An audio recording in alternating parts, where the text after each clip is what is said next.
Our third speaker is Karim Abdian, the senior advisor of the Democratic Solidarity Party of Al-Ahwaz in Iran. As it is important to question the oppressive dimensions of state not only through the process of blacklisting, we will deal here specifically with a group that, threatened by blacklisting, nevertheless wants recognition through the state. The Democratic Solidarity Party of Ahwaz represents Iranian Arabs living in Al-Ahwaz, Iran's oil-rich southwestern province. First, I'll give you a historical background about who we are, where do we live, and stuff like that. And then second, I will give you a list or a manifestation of the different elements of ethnic cleansing and cultural genocide that goes on. And thirdly, at the end, I will try to put the self-determination in perspective on international law. Who are these people, the supposed guarantor of self-determination? Who is the so-called international community? Who are these keepers of the world order and the relation to oppressed people? So with that, one of the 6 major ethnic groups that constitute Iran is the indigenous Ahwazi Arabs located in the geopolitically sensitive and oil-rich Khuzestan province, called Arabistan by the Safavids since early 16th century and changed by Reza Shah in 1936 to be called Khuzestan. It's called Al-Ahwaz by its Arab inhabitants. It neighbors Iraq to the east. With a population of 5 to 8 million people, about 10% of the population of Iran are Arabs. We are an indigenous, an ethnic, and national, a linguistic minority in Iran. About 5,000 years ago, long before the Achaemenids left Russia and headed toward the Iranian plateau, a Semitic nation by the name of Elamite lived in today's Khuzestan. They have left their blooming civilization footprints in the ruins of Susa, Chagharzanbir, and other parts of Khuzestan, Lorestan, and Fars. Ahmad Kasravi, a well-respected Iranian historian, in his famous book, 500 Years of Khuzestan, says, and I quote, "It is certain, and there is proof that during the Parthian era of 4,000 years ago, Arabs have lived in Khuzestan and other parts of Iran. Muhammad ibn Jarir al-Tabari, Ali ibn Athir, ibn Yaqubi, ibn Hagul, Iskandari, Nasir Khusro, ibn Balkhi, Al-Kamil, Habib al-Sir, Iskandar Beg, Najmam al-Mulk, Qaffari, and other historians refer to this." I deliberately brought all these historians because you see, the Persian ultranationalists said that we are not indigenous. We have come with the introduction of Islam 1,400 years ago. That's not good enough for them. We want to say that, in fact, is not true. We are indigenous in the land. This is more or less the situation until the Qajar era, when Iran came to be made up of autonomous, independent, and semi-independent regions called Mamalik Mahruse, or protected countries. Each country was ruled by a wali, or a governor, in a federated or a confederated arrangement. The Persians mainly lived and still live in the central, eastern, and eastern provinces, the Azeri Turks in the eastern and western Azerbaijan, the Kurds in Kurdistan, western Azerbaijan, and the Arabs in southwestern Iran, the Baluch in southwest province of Sistan and Baluchistan, and Turkmen in the northeast. In the second half of the 15th century, Muhammad ibn Fallah al-Mushashai, along with his son, ruled the southwest of Iran independent of the Ottomans and the Iranians. By the end of the 18th century, the Ahwazi Bani Ka'ab tribe replaced the Mushashayan as the new rulers of Al-Ahwaz until 1925. After the fall of Qajar dynasty and emergence of Reza Shah as the new king, and by enforcing centralization in 1925, he invaded Arabistan, overthrew the local administration, occupied and destroyed Arabistan's sovereignty, and subordinated the province to Iran against the wishes of its Arab inhabitants and without their involvement. The state adopted Farsi or Persian as the official language, which is even now spoken by less than 40% of the population. The government shut down the schools and banned Arabic education in the province, where about 90% of the people were native Arab speakers. The second Pahlavi continued the same nationalistic and anti-Arab policy as his father. For the past 89 years since the annexation of our homeland, the Ahwazi Arab nation has not recognized the Iranian government as their legitimate representatives in any international fora. We are, however, a proud member of the UNPO, the Unrepresentative Nations and Peoples. Ahwazi land accounts for 90% of Iranian oil production. Ahwazi Arab lives in abject poverty. No part of the oil revenue, none, 0% is allocated to our area or to our people. This was the suppressive society of the previous monarchies and continues with the current clerical regime. After the overthrow of the Shah, the Arabs of Al-Ahwaz took an active part in the 1979 revolution. Teachers, clerics, students, intellectuals, and oil workers all participated in the struggle against the Shah. Many of them, they were killed in that struggle. The Arab petroleum workers of Khuzestan, who went on strike to hasten the downfall of the Shah, played a prominent role in 1979 revolution. Some current aspects of ethnic cleansing. I have a limited copy of my full remarks, so I will skip a lot of that. But for the past 89 years, the Ahwazi nation has endured one of the most brutal national persecution and ethnic cleansing in recent history. The policies of the Islamic Republic, like its predecessor, are based on the elimination of the national identity of Ahwazi Arabs. The aim is Persianization or Farsization, where everybody must be Persian. This policy, based on a supremacist and a chauvinistic ideology aimed at the elimination of the non-Persian cultures, especially the identity and the culture of indigenous Arabs. The socio-economic structure of the Iranian society is designed, subscribed to, and serves the view that Iran is one nation with one language, one religion, and one identity. But in fact, Iran is the most diverse country in the region. While no one ethnic group has a numerical majority nationwide, each nationality and ethnic group is the majority in its own homeland. Iran is also home to Sunnis, Christians, Jews, Baha'is, Mandanis, Zoroastrians, Yasa'is, and other religious minorities. These ethnic and religious groups comprise at least 50%, and by some estimates, 65% of the population.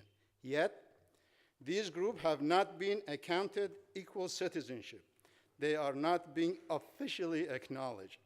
The Iranian constitution designates the Persian language as the sole official language and Ja'fari Shia as the official religion. Meanwhile, all others are ignored, oppressed, negated, or at best marginalized. According to Mr. Haj Babai, former Deputy Minister of Education, only 30% of Iranian first graders entering the school have Farsi as their mother tongue.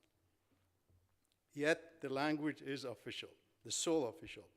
Using Shia theology and Persian literature, history, language, and education, the regime strategically and deliberately privileges one ethnic group over the other, thus creating inequality, exclusion, animosity, and factionalism among various ethnic groups, and hence stifling solidarity and any chance of democratic transformation. But by being silent on these issues, Iranian media, writers, poets, intellectuals are in fact accomplices to this perpetual ethnic and religious oppression. There cannot be equal citizenship without equality in the use of language, religion, in culture and respect for individual and collective rights of all citizens. Aggressive nationalism is promoted by Iran, by the current as well as the previous Pahlavi regime, by formulating the term the so-called Iranian nation, as if to say Indian nation or Swiss nation, isn't that, or the UK nation. The term is used synonymously with Persian nation. This aggressive nationalism oftentimes manifests itself into anti-Arab racism among the Iranians who hold Ahwazi Arabs of Iran accountable for the so-called lost mythical civilization and introduction of Islam to Iran. So we are caught between all that. This has created an atmosphere of fear, suppression, servitude, depression, and destitute among so many Arabs in their own homeland. Arabs' demand for basic human rights, including education in our mother tongue, social and economic justice, has often been labeled as separatists, secessionists, Wahhabis, stooges of foreign countries, or danger to territorial integrity.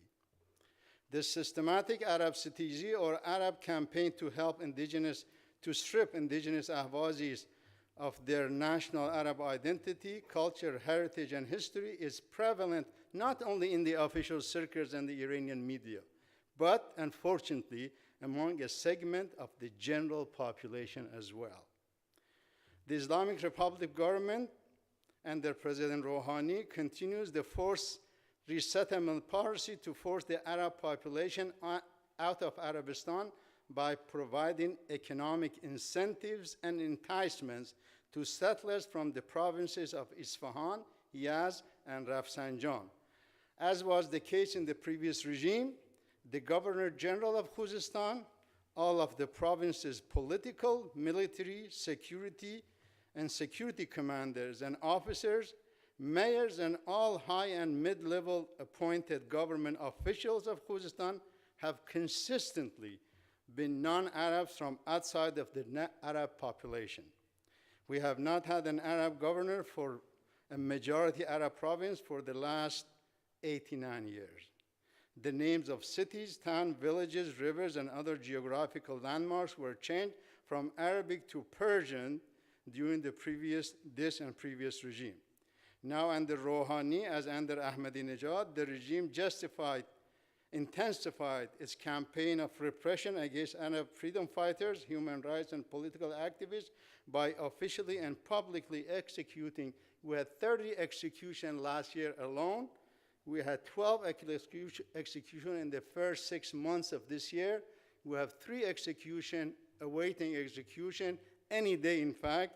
There are appeals by UN special rapporteurs to save the lives of 3 people. And all of these people have all of them were intellectual, teachers, engineers, workers. The mullah's treatment of the Ahwazi Arabs belies the regime's professed solidarity with the Palestinians and with the poor and dispossessed in the Arab world. Displaced from their traditional land and crowded into slums, the Ahwazi Arabs endure conditions as human development indicators include that fall well below those of the Iranian national average. Illiteracy average among Arabs about between 5 to 60% among men is higher among women, whereas the national average is 14 to 18%. Malnutrition in the Arab area is much higher than the Iranian national average of 11%. In the Arab Susangir district, malnutrition is at 80%. Institutional racism has escalated into full-scale ethnic cleansing and violent repression against an awakened Ahwazi Arab nation. Confiscation of Arab land is another part of ethnic cleansing. In the past about 30 years, 450 hectares of farmers' land have been expropriated and given to government corporations. And in the past about 15 years, and the ethnic cleansing policy called Hemaish Sarzamini, or land experimentation, 1.2 million Ahwazis were forcefully displaced to central provinces, and 1.5 million non-indigenous Persians have been resettled in government-paid resettlements as Ramin 1, Shahin Shahar 1, Ramin 2, etc. Mr. Milan Kotori, adequate housing representative of the UN, in July 25 visited the area, and just part of his remark, he says, I am quoting, "When we visit Ahwaz, there are thousands of people living with open sewers, no sanitation, no regular access to water, electricity, and no gas. Why is that? Why have certain people not benefited?" Again, Khuzestan, we drove outside the city about 20 kilometers, and we visited the areas where large development projects were coming up, sugar plantation, and so on. And he says between 200 and 250,000 hectares of land were taken from people and given to this particular sugarcane project. But how long has it been? 26 years after the end of Iran-Iraq war, all the area along Iraq-Iran borders who have been mined have left untouched, whereas the rest of the country were demined.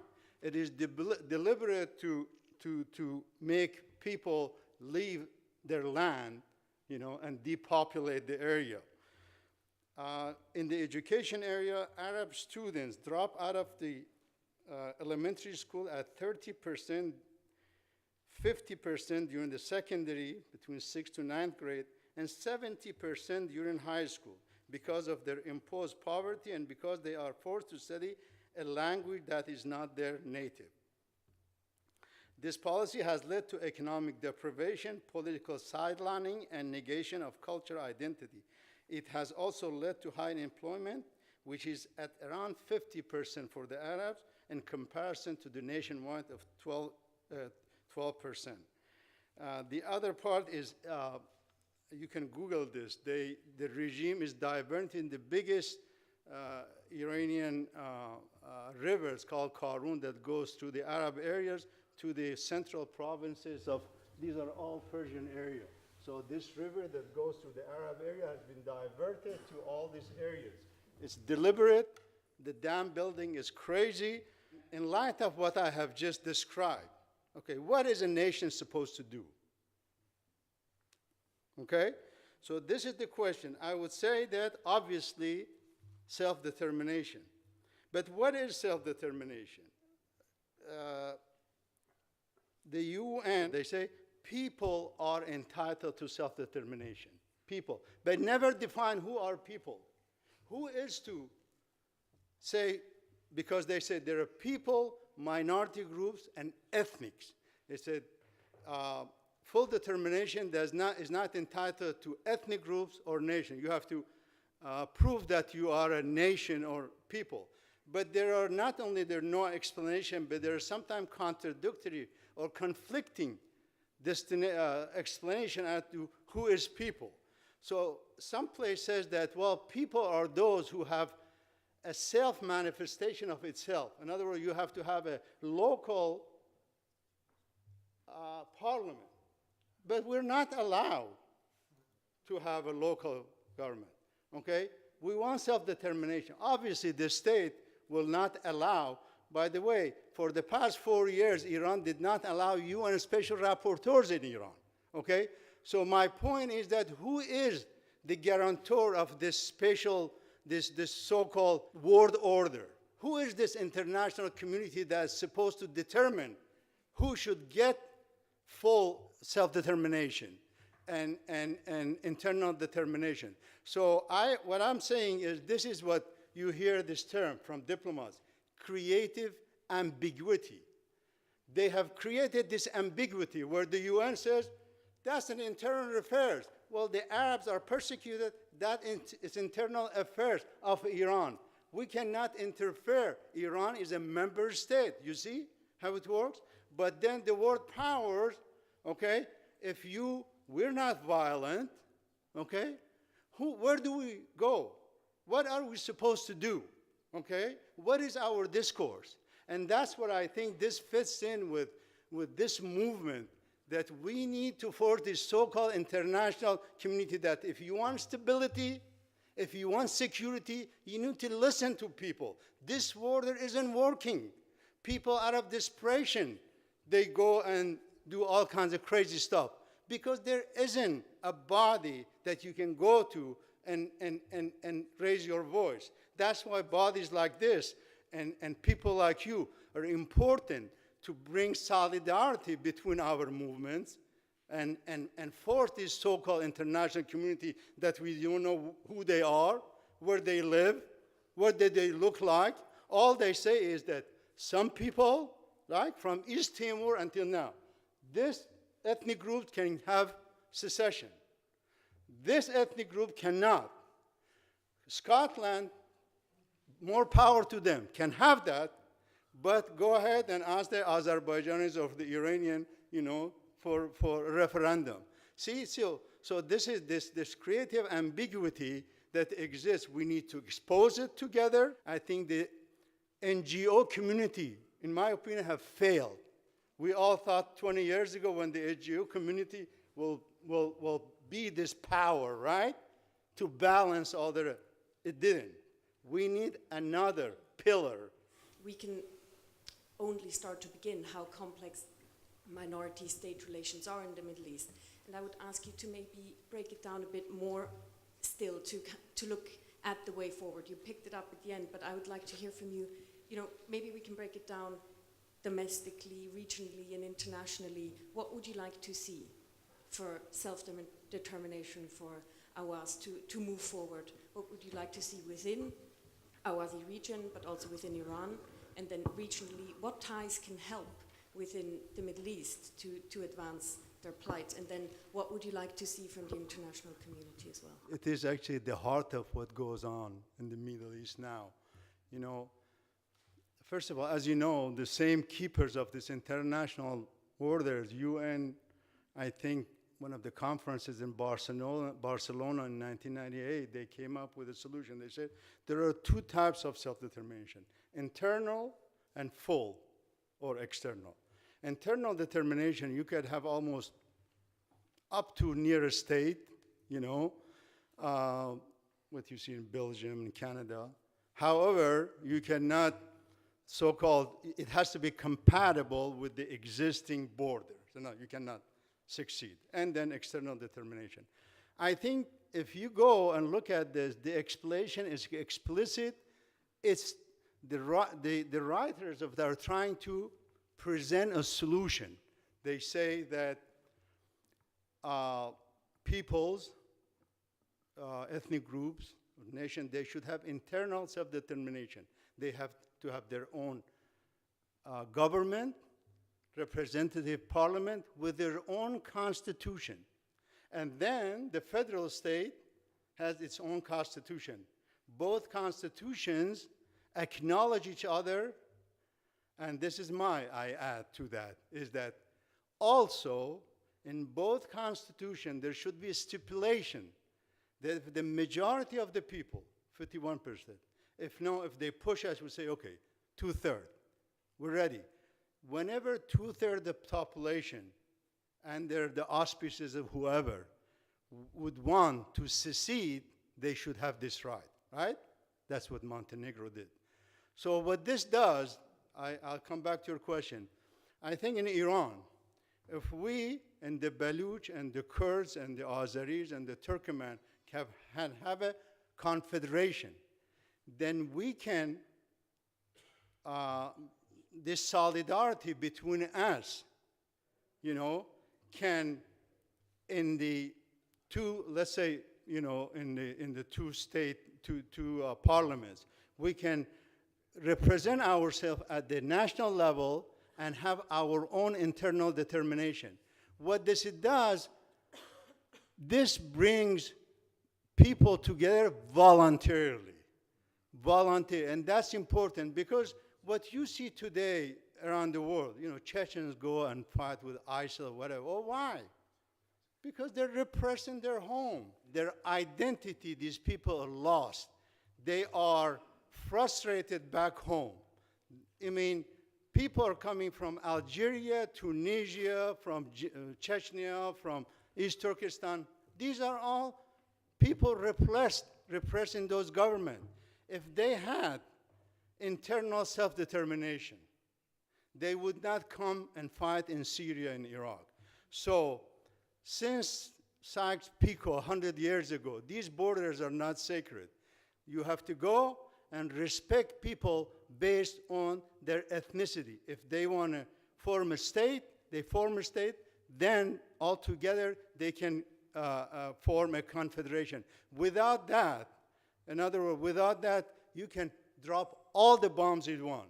The crust of the matter in the Middle East is that a group of people, like the Sunnis in Syria, are oppressed. The Shia, the Kurds and the Turkmens in Iraq are oppressed. The Baluch and the Arabs and the Azerbaijanis are oppressed in Iran and in Pakistan, in Afghanistan. So you need to work this self-determination.